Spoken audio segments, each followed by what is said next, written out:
le problème pour l'hygiéniste depuis toujours, on n'est pas très, on se sent pas très éco-responsable. On a prôné l'usage unique, on a prôné la chimie à tout crin, avec des concentrations de plus en plus fortes pour être efficace contre tout. Et puis on est en train par introspection, de se poser la question de savoir si on ne pourrait pas mieux faire et être un peu plus écologique. Et l'alternative ou les UV nous paraissent une alternative intéressante à étudier, à exploiter, pour justement essayer de supprimer le plus souvent possible la chimie qui est délétère. C'est un gain de temps, une efficacité très importante, très rapide. En 2 minutes, on a un cycle actif sur le staphylocoque. Et puis, c'est sécurisant et c'est très pratique.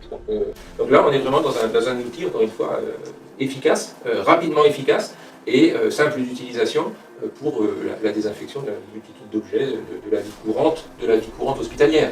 On a fait des essais qui nous montrent une grande efficacité de la désinfection par les UVC. On savait, les hygiénistes savent que les UV sont efficaces pour détruire les bactéries, les virus et plein d'autres choses. La limite de l'hygiéniste c'était toujours attention, les UV c'est toxique, donc on ne peut pas être exposé, c'est forcément hors présence humaine. Et l'autre limite c'est, oui on est clair, mais ne sera désinfecté ou ne seront désinfectées que les surfaces qui sont effectivement éclairées par les UV.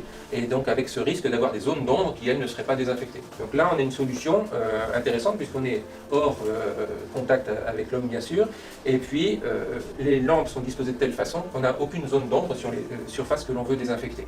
Donc on a pu travailler nous sur du staphylocoque, et Thomas qui est l'interne du service, justement s'est amusé entre guillemets à faire des essais. La première étude qu'on a faite en fait c'était sur des pièces de jeu, donc des pièces de jeu d'échecs pour être exact, qu'on a contaminées artificiellement avec une suspension bactérienne de Staphylococcus epidermidis. On a séparé nos pièces en 2 lots. Un lot qu'on a laissé tel quel et un lot qu'on a exposé aux UV. Ensuite on a fait des prélèvements dessus et on a pu mettre en culture les bactéries qui étaient sur les pièces et on a pu comparer du coup la charge bactérienne et on a pu avoir des résultats. Oui, on a une réduction de 2,7 logs je crois de mémoire, donc presque 1000 fois. Pour les pièces qui sont passées aux UV. Salle de jeu de pédiatrie par exemple, du service de pédiatrie, les éducatrices qui s'occupent des enfants et qui accompagnent les enfants prennent le temps de désinfecter les pièces les unes après les autres avec une chiffonnette imprégnée d'un détergent désinfectant. Donc vous imaginez, la charge de travail, c'est énorme. Et puis les pièces de puzzle, les jeux de cartes, etc. Alors je ne suis pas sûr que ça puisse être fait aussi souvent que nécessaire, mais là, en quelques secondes, en quelques minutes, on a une véritable efficacité qu'on aurait du mal à obtenir avec la chiffonnette imprégnée. De grosses problématiques RH qui vont s'amplifier encore.